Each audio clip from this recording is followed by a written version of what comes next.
Ito po yung report ng ABS-CBN. Cardema couple to file Marcos impeachment complaint. Duterte Youth Party List Chairperson Ronald Cardema was at the House of Representatives in our personal capacity in taxpayers, as registered voters, and as concerned citizens of the Republic of the Philippines under oath do hereby state that nature of the petition.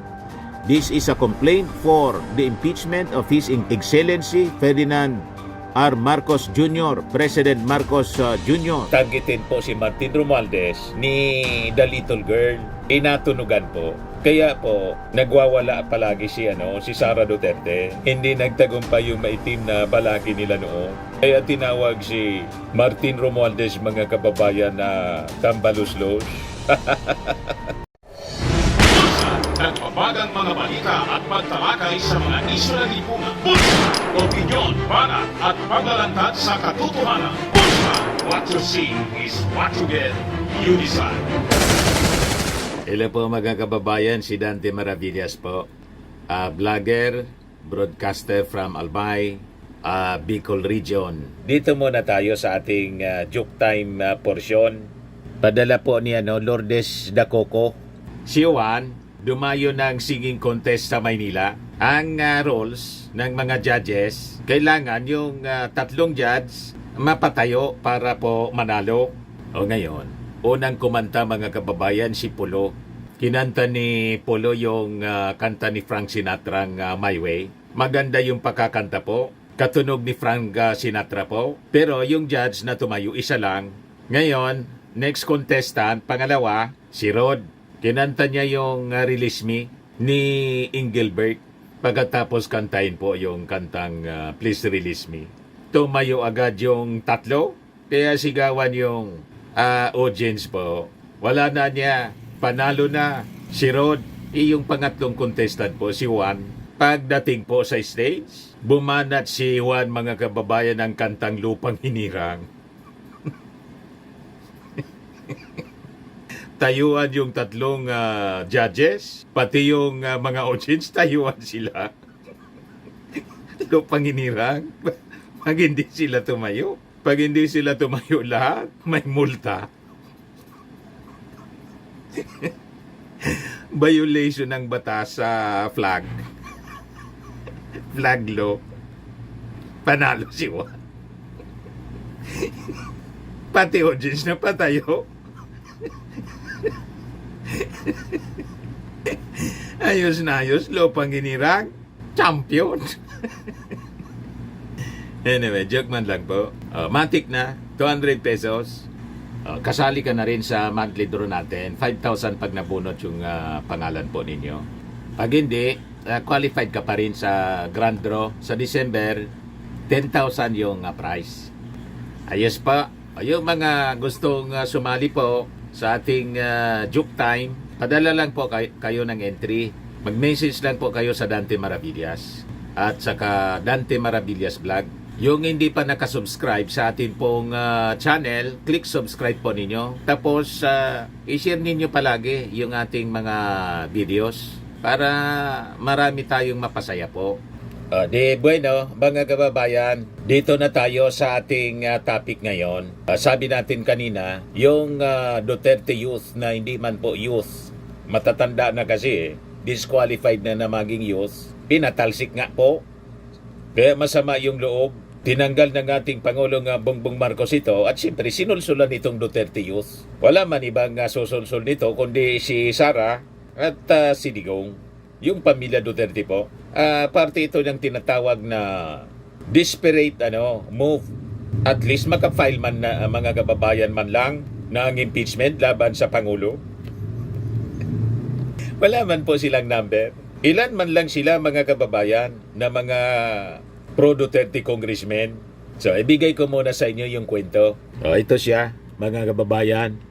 Cardema's file first impeachment complaint versus BBM. Ito po yung report ng ABS-CBN. Cardema couple to file Marcos impeachment complaint. Duterte Youth Party List Chairperson Ronald Cardema was at the House of Representatives to file the first impeachment complaint against President Ferdinand Marcos Jr.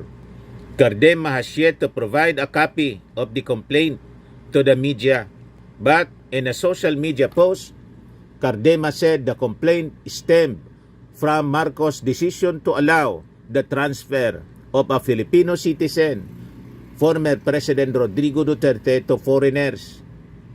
House Secretary General Reginald Velasco was not yet available to receive the complaint as of this posting. Hindi pa man pala po na-receive. Di ano niya, Mr. Maravillas, ang mangyayari niyan. Malamang, siyempre, may nag-file, i-receive yun. Pag nandun na, ay wala pa daw ngayon. Hintayin siguro kung nandun na, mga kababayan, yung Secretary General ng Kongreso. O, ito yung post, mga kababayan, ng Duterte Youth Party List 2 hours ago. Ayan o. Republic of the Philippines, House of Representatives, Batasan Hills, Quezon City, verified the impeachment complaint for impeachment against the President of the Republic of the Philippines, His Excellency Ferdinand R. Marcos Jr. Respondent. We, former Undersecretary Ronald L. Cardema and former Congresswoman Marie Cardema, boss of Calamba City, Laguna, the undersigned complainant, in our personal capacity in taxpayers, as registered voters, and as concerned citizens of the Republic of the Philippines under oath, do hereby state that nature of the petition. This is a complaint for the impeachment of His Excellency Ferdinand R. Marcos Jr., President Marcos Jr., the incumbent President of the Republic of the Philippines, based on the grounds specified below. The verified impeachment complaint is being filed under and pursuant to the provisions of Article 11, Accountability of Public Officers, Section 2 and 3 of the 1987 Philippine Constitution, as well as the rules of procedure in the impeachment proceedings of the 19th Congress of the Republic of the Philippines. The parties, complainants, former Undersecretary Ronald Cardema, of legal age, married, and former Congresswoman Marie Cardema, of legal age, married, with home address at Barangay 3, Calamba City, Laguna, where he may be served with summons, notices, and other legal processes in connection with this verified impeachment complaint and proceedings. Masama ang loob kasi ng mag-asawang Cardema kasi po tinanggal ng ating Pangulong Bongbong Marcos, overage kasi, bilang chairperson ng National Youth Commission. Pinalitan na po ni Joseph Francisco Ortega. Disqualified na po siya, overage, hindi na sa youth. Kaya sabi ng Voice of Millennial, Duterte Youth anya na hindi man youth. O ngayon, siyempre, may mga kaibigan din siyang congressman, mangilan-ilang na lang po sila na mag-endorse niyan. Na ang reading natin, mga kababayan, para lang po gumanti at para sa propaganda man lang, mga kababayan, sabihin na yung ating Pangulo na impeach, may nag-file ng impeachment. Pero siyempre, minority sila, kahit na may mag-endorse, kung walang sapat na numbers, hindi man po ma-impeach tulad ni Sara. Ang nag-endorse, mga kababayan, ang pumirma, 245 lahat. Nadagdagan pa, 250 yung una na pumirma. May humabol pa, naging 245. Overwhelming, mga kababayan. At itong mga kaalyado ng ating Pangulo sa Kongreso, sa pamumuno po ni Speaker Martin Romualdez, malamang lahat sila, mga kababayan, other than yung mga graduating na, hindi na pwede sa re-election ngayong May 12. Majority, kalyado ng ating Pangulo. The overwhelming majority. So malabo po ito. Ang purpose lang nila, malinaw po, paganti at magamit na propaganda. An act of desperation. Kasi po, si Sara Duterte na-impeach na ng Congress, kulang na lang po ang hinihintay nating impeachment trial sa Senado. Kaya nga po, si Sara Duterte working overtime. Pati si Hanile tumulong na, pati si Kitty na ikampanya yung mga senador nila para maisalba, mga kababayan, si Sara Duterte na hindi makonvict. Pero sabi nga natin, halimbawa pa manalo yung ilan sa kanilang mga ini-endorse na senador, pero yung mananalo po based sa survey po, si Bongo pagkatapos si Bato de la Rosa. Pero sabi nga natin, kung si Bongo at si Bato de la Rosa manalo, may sword of Damocles laban sa kanila. Pati nga po si Sara kasama. Yung warrant of arrest galing sa ICC na posible mga kababayan na iserve anytime ng Interpol. At i-deliver sila tulad ni Digong papuntang Dahig na yun ang inireklamo at ginawa base ng articles of impeachment na final nitong mag-asawang Cardema. Sinurrender daw si Digong sa mga dayuhan. Pati yung mga netizens po, hindi kumbinsido. Sabi ni Rosemary Yere, may utak pa kaya ang mga ito? Natagtag na. Alam nila hindi man magtatagumpay pero nag-file. Malinaw po, mga kababayan na propaganda. Sabi ni Kristen Bert Torres Pablo, wait nyo muna na makonvict si Sara. Yan, pinagtatawanan lang sila. Sabi ni Danixi Seminar, grabe talaga ang kakapalan ng dalawang to. Mga wala nang nagawa sa bansa. Sabi ni Christopher Pasos, wala nang ang ambag, party list nyo. Ganyan pa pinagagawa nyo. Sabi ni Dino Andrada, it will not prosper. Sabi ni Elmer Clarence Pama, nakakatuwa talaga ang kampo ng kasamaan. Trip talaga nilang guluhin ang kampo ng kadiliman. Ang sarap nyo panoorin. Mga lumang pelikula. Alam mo na ang ending. Sabi ni John Bernard, kandidato yung mga yan sa Kalamba, isang bokal, isang konsihal. Sabi ni Ernesto Magalyon, wala yan, panggugulo lang yan, na yan sa bansa. Dapat itapon kayo sa labas ng earth. Sabi ni Dory Recto, they never represented the youth. They are the blind followers of Duterte. Sabi ni Jean Early, Duterte youth pasuldiho ng tax ng bayan pero Duterte family lang pinagsisilbihan. Sabi ni Prestigio Girardo, without support from Congress, it's an exercise in futility. The Cardemas siblings are hypocrites. They just want publicity. Nothing more, nothing less. Moreover, the new members of Congress are not yet duly elected and qualified. Sabi ni D. Romualdez, okay, junk petition. Sabi ni Christine Khalil, dagdag pasakit pa tong Duterte dugyot sa bayan. Wala man lang sumang-ayon po. Baka sila mga kababayan yung nagpo-post sa social media, may nagpo-post dyan na impeach Marcos Jr. Napakalabo mga kababayan na magtagumpay. Kasi majority ng Congress, the super majority, hindi nga lang majority, the super majority are allies of Marcos Jr. Kaya nga po, nandyan yung ating Speaker of the House na pinsang buo ng ating Pangulo. At gustong targetin po si Martin Romualdez ni The Little Girl. Inatunugan po. Kaya po, nagwawala palagi si Sara Duterte. Hindi nagtagumpay yung maitim na balaki nila noon. Kaya tinawag si Martin Romualdez mga kababayan na tambaluslos. Anyway, let them file the impeachment case na alam naman natin po ang patutunguhan traskan. O ngayon, overtime sila sa pangangampanya sa Duterte. Sabi natin kanina, pati si may panawagan po si Hanilet. Pero binasa ko yung panawagan ni Hanilet po. May tama siya. May punto po. Ito yung report ng People's Tonight. Sabi dyan, nananawagan ang common law wife ni dating Pangulong Rodrigo Duterte na si Hanilet Abansenia sa publiko nitong Martes na vote wisely sa May 12 midterm elections. Pinayuhan din niya ang publiko na pumili ng taong hindi umano na nakawan ng bansa dahil anya ang pera ng Pilipinas ay para sa Pilipino at para sa Pilipinas. Yan sabi niya. Sana iluklok natin sa posisyon yung mga taong may paninindigan, yung mga taong kayang humindi sa pera. Ang pera ng Pilipinas ay para sa Pilipino at para sa Pilipinas, sabi ni Abansenia. So, pakikinggan namin ang panawagan po ninyo. Iboboto namin talaga yung hindi nanakawan ang ating bansa. Tulad ng nangyari po doon sa pagkalunok, doon sa lumunok ng confidential funds, 125 million, 11 days ubos. Kaya sabi dito sa balita ng People's Tonight.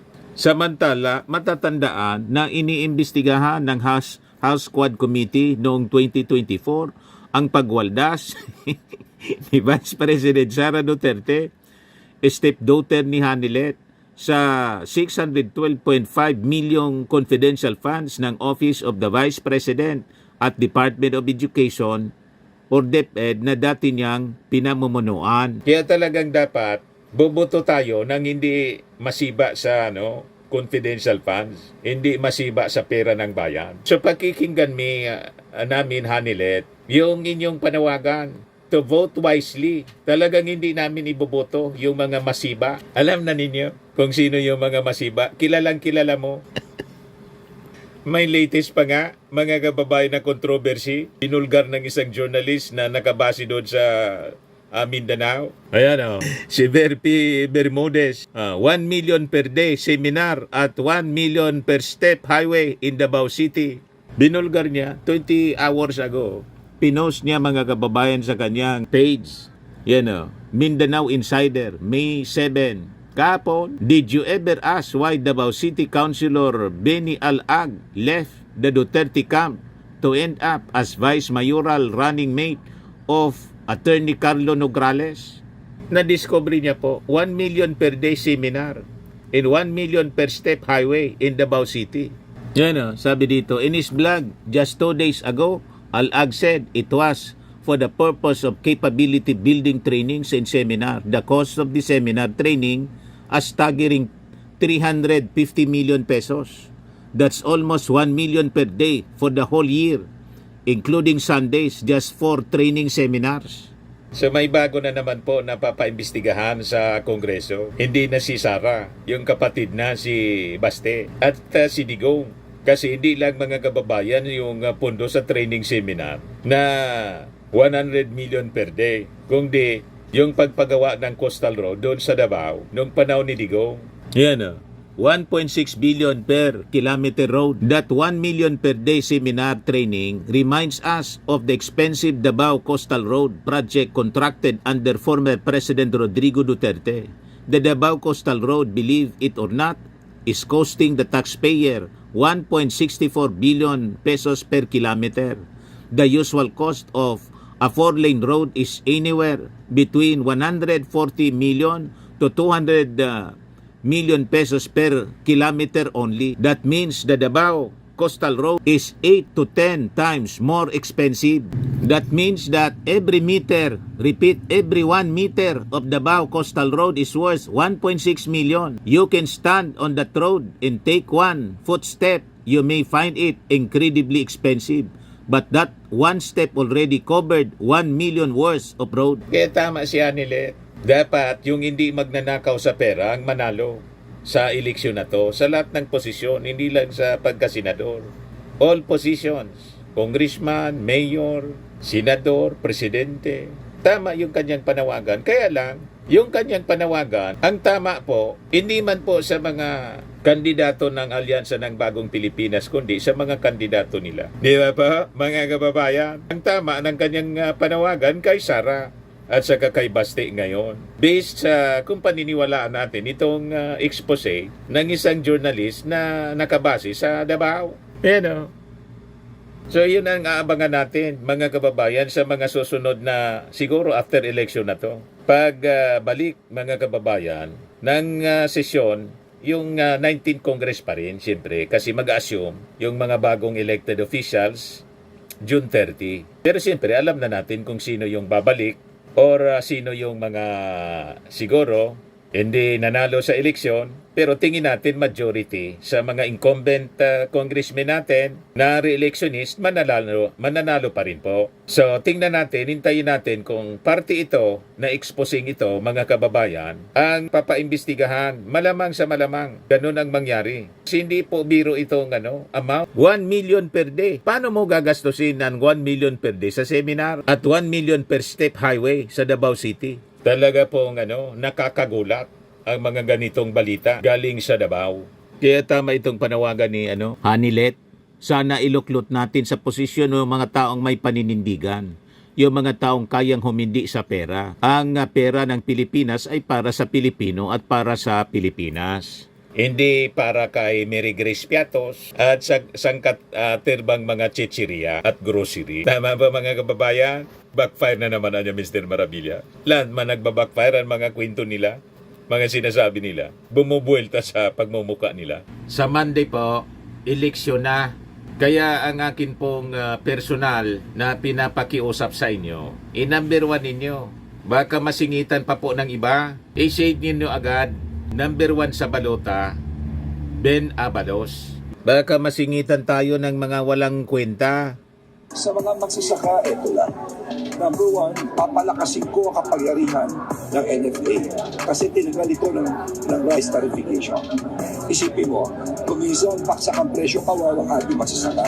Pero kung meron kang NFA na may sapat na pondo na siya na bibili sa iyo at siya na rin magbebenta, open kasi hindi lang pwede ibenta, nakalagay ito sa batas, iimbak lamang nila buffering in terms of calamity. They can only sell it if there is a rice emergency. Tatanggalin natin yun. Isipin nyo, sabi nga ni Sir Pico, kung libo-libong truck, buong Pilipinas, walang ginawa kundi bumili ng bigas sa mga magsasaka at binibenta mismo direkta sa mga tao. Naku po, masaya lang magsasaka, masaya yung mga bibili dahil nakakabura sila. Hindi ba? Napakasimple. Let's just empower the NFA at yan ang gagawin ko. I will amend the rest of it.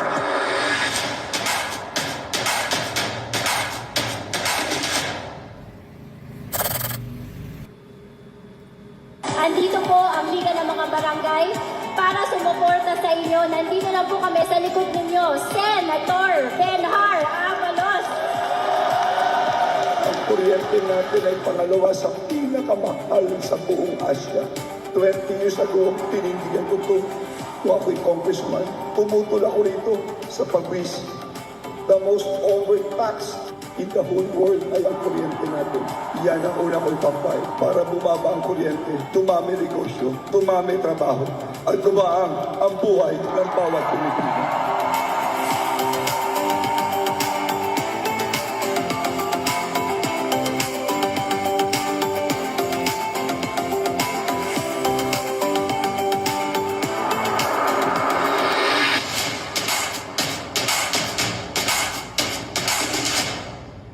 Ito naman po, Firmax Firming and Lifting Cream, pinapahid po sa mga pulses in affected area. Mainam po sa paninigas ng mga kaso-kasuan. Ito naman po, Automax Radiant Serum. Sa mukha naman yung application, anti-aging po siya. You will look 10 years younger than your age. Sa mga cancer patients naman po, baka lang gusto ninyo itong itry. Nengxia Red Mix Fruit Drink. Hindi mo po siya gamot, food supplement siya. Kaya lang, gawa siya mga kababayan sa goji berry. Yung goji berry may anti-cancer properties. O ngayon, yung mga inquiries ninyo, dumiritso na lang kayo sa aming messenger sa Facebook para masagot namin agad. Ayos pa? Ayos na ayos niya, Mr. Maravilla. At sa mga nagana po ng malinis and spacious fitness gym, pumunta lang po kayo sa aming Colossal Fitness Gym. May Grab Car Rental din po kami. Ito naman po yung bago naming product na binibenta online. Eye Glow Serum, whitening po siya. Tingnan ninyo yung epekto sa aking anak na architect before and now. Yung mga inquiries po ninyo, dumiretso na lang kayo sa kanyang Facebook account, Riz Maravillas.